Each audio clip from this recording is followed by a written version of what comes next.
Bienvenue sur Africa 24 pour cette nouvelle édition de l'Africa Tonight. Au sommaire de l'actualité, report de la publication du nouveau fichier électoral au Bénin en cause des difficultés pour recenser les Béninois de l'étranger. Fin de l'audition des témoins au procès d'Hissène Habré au Sénégal ce mardi 15 décembre. L'ancien dirigeant tchadien comparé devant les chambres africaines extraordinaires pour crimes contre l'humanité. Et la 10e conférence ministérielle de l'OMC, l'Organisation mondiale du commerce, est ouverte ce mardi 15 décembre à Nairobi au Kenya. Plus de 6000 délégués provenant de 161 pays y prennent part. Mais tout d'abord, ouverture ce 16 décembre d'un sommet extraordinaire de la CEDEAO à Abuja, au Nigeria. Financement et réforme institutionnelle de l'organisation sous-régionale ou encore défis sécuritaires et politiques de la sous-région seront autant de thématiques abordées par les chefs d'État et de gouvernement de l'organisation, et ce jusqu'au 17 décembre.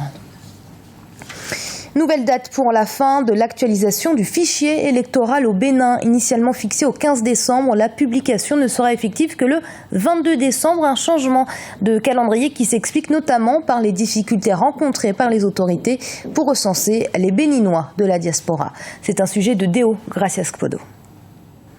Le premier tour de la présidentielle au Bénin est prévu pour le 28 février 2016. Le processus électoral est en cours. Mardi 15 décembre 2015, le Conseil d'orientation et de supervision de la liste électorale permanente informatisée a révélé une nouvelle date pour la disponibilité du fichier électoral. Au lieu du 15 décembre précédemment annoncé, la liste électorale sera finalement publiée le 22 décembre 2015. Les raisons sont essentiellement techniques et peut-être même un peu financières.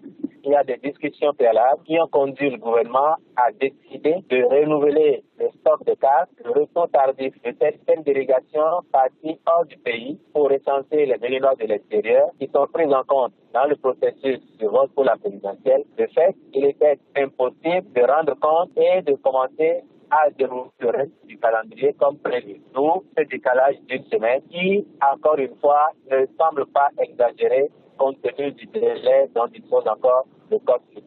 Malgré les difficultés rencontrées, le COSLEPI s'engage à poursuivre sa mission. Elle a récemment procédé au lancement de l'appel à candidature pour le recrutement de l'Agence nationale de traitement, une opération dont le résultat sera soumis au gouvernement pour nomination au plus tard le 2 janvier 2016. Le Conseil a également pour rôle d'assurer la mise en place du schéma de distribution des cartes d'électeurs. Les attentes des Béninois sont nombreuses. Ils espèrent que le calendrier prévu dans le cadre de ce processus sera respecté. Après l'affichage de la liste électorale, il y aura la distribution des cartes d'électeurs avant que, courant janvier, du 9 au 12, sauf changement du calendrier, le dépôt de candidature est terminé. La campagne électorale doit être ouverte 15 jours avant le scrutin. C'est que le 28, les Béninois devraient se rendre aux urnes. Les attentes des Béninois, c'est que le chef de l'État sortant est en fin de mandat. Que le scrutin, s'il a lieu, ne débouche pas sur des violences. Parce qu'au regard de l'actualité, on ne peut jurer de rien quant au dénouement pacifique de ce scrutin-là. Selon l'article 180, alinéa 2 du Code électoral béninois, le fichier électoral doit être disponible au plus tard 60 jours avant la date du scrutin.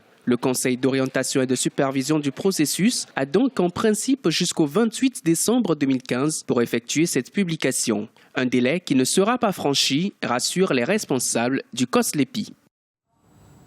Les auditions des victimes et des témoins dans le procès contre Hissène Habré ont pris fin ce 15 décembre. Le verdict est attendu pour le mois de mai 2016. L'ancien président tchadien, rappelons-le, est jugé par les chambres africaines extraordinaires pour crimes contre l'humanité. Olivia Yéré-Dobré. Les auditions des témoins et des victimes au procès historique d'Hissène Habré se sont terminées ce mardi 15 décembre au Sénégal. Jugé devant les chambres africaines extraordinaires, l'ancien président du Tchad est soupçonné de crimes contre l'humanité, crimes de guerre durant ses années au pouvoir entre 1982 et 1990. Au total, 98 témoins et parties civiles ont été auditionnés. Après une longue quête de 25 ans pour obtenir justice, les survivants ont enfin pu témoigner à la barre du tribunal parce qu'un groupe de survivants et d'activistes tchadiens courageux ont lutté pour qu'il y soit amené. Les 3 avocats commis d'office pour défendre Hissène Habré devraient plaider la non-culpabilité et l'acquittement de leurs clients. 4 mois, 7 jours, où on a fait comparaître des gens. C'était des parties civiles, témoins, plaignants et victimes. Je pense que c'est la première fois dans le monde qu'on voit un procès où des personnes peuvent être en même temps les plaignants, les parties civiles et en même temps les témoins de l'accusation. Nous, on constate tout simplement, et je pense que la preuve est que ce procès, comme on l'avait dit dès le début, est un procès qui ne répond pas aux normes internationales d'un procès pénal, comme nous le voyons régulièrement dans les juridictions internationales. Chose unique dans l'histoire judiciaire africaine, ce procès est retransmis en direct sur Internet et diffusé à la télévision nationale au Tchad. Une facilité qui permet à plus de 250 000 personnes de suivre les audiences. La Cour qui juge Hissène Habré a défini un nouveau calendrier.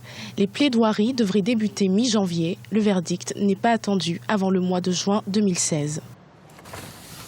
Alors que la Centrafrique se remet à peine des violences qui ont frappé le pays le 13 décembre, date du référendum constitutionnel, le doute quant à la sécurité le jour des élections générales du 27 décembre plane toujours, et pour cause. Nourdine Adam, chef de l'ex-coalition Seleka, a de nouveau annoncé son intention de s'opposer à la tenue de ce scrutin. C'est un sujet de Zahra Mohamed Moutiou. Le Front populaire pour la renaissance de la Centrafrique vient de réitérer son intention d'empêcher les élections législatives et présidentielles du 27 décembre prochain. Noureddine Adam, chef de l'ex-coalition Seleka et leader du groupe, contrôle notamment la région de Kagabandoro dans le nord-est du pays. Raison de cette opposition, le groupe rebelle accuse l'ONU de l'avoir exclu du processus de transition. Ils trouvent toujours des alibis pour dire que l'ONU les a exclus. C'est une transition consensuelle. C'est une transition qui avait été mise en place, qui a pour feuille de route la paix, ramener la paix, réconcilier les Centrafricains et puis organiser les élections. Bon, je pense que ce processus a été respecté. Cette feuille de route, plus ou moins, je dis pas en totalité, a été respectée, parce qu'on a vu qu'il y avait eu le forum de Bangui, il y a eu le forum de Brazza, et que tout le monde s'est mis en se disant il faut aller aux élections.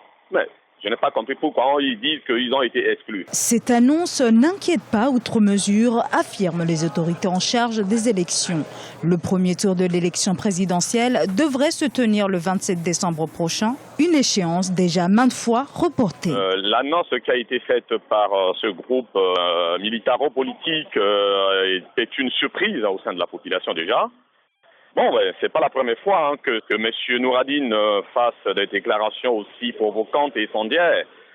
Mais la population est restée indifférente par rapport à ça, parce que, vous savez, la Centrafrique est un pays plus que jamais uni. Les Centrafricains n'ont jamais voulu l'esprit de division ou de scission. Et que la déclaration qui a été faite a laissé indifférent cette population, parce que pour eux, c'est un non-événement. Parce qu'aujourd'hui, le peuple se mobilise pour aller aux élections. C'est la seule condition pour que le pays puisse se mettre sur les rails et puis avancer. Le renversement en mars 2013 du président François Bozizé par la rébellion Seleka a plongé le pays dans une grave crise entre communauté musulmane et communauté chrétienne. La MINUSCA, de son côté, a dévoilé son dispositif visant à encadrer et sécuriser le processus électoral. Comment réformer le système commercial international? Lancé en 2001 au Qatar, le Cercle de Doha visait à répondre à cette question en réduisant les obstacles et en révisant les règles. Pourtant, depuis, les avancées se sont faites très discrètes. Une nouvelle conférence ministérielle de l'OMC, l'Organisation mondiale du commerce, a donc eu lieu à Nairobi, au Kenya, ce mardi, pour accélérer la mise en place des réformes. C'est la première fois que ce grand rendez-vous se tient en Afrique et le continent entend bien faire entendre sa voix. Ibrahima Dioumaba. Nairobi, la capitale du Kenya, accueille depuis mardi 15 décembre la 10e conférence ministérielle de l'Organisation mondiale du commerce. Depuis 2001, l'OMC a engagé des démarches dans le but d'établir un accord sur un paquet de réformes commerciales, notamment les subventions agricoles. L'un des objectifs de la réunion de Nairobi, c'est de trouver un compromis après des années de pourparlers sans succès majeur. Africa's farmers simply cannot Les agriculteurs africains ne peuvent tout simplement pas rivaliser avec ceux fortement subventionnés dans les pays développés. Ainsi, la table de négociation de Doha et l'agriculture nous fournissent la meilleure occasion de remédier aux distorsions et de nous aligner sur le commerce mondial avec nos objectifs de développement. Plus de 6 000 délégués venus de 161 pays prennent part à la réunion de Nairobi. Les dirigeants africains invitent l'OMC à uniformiser ses règles. Les exportations de matières premières africaines souffrent de barrières commerciales et douanières, ce qui rend faible la part du continent dans le commerce mondial. Le Libéria a officiellement intégré l'organisation lors de la rencontre de Nairobi.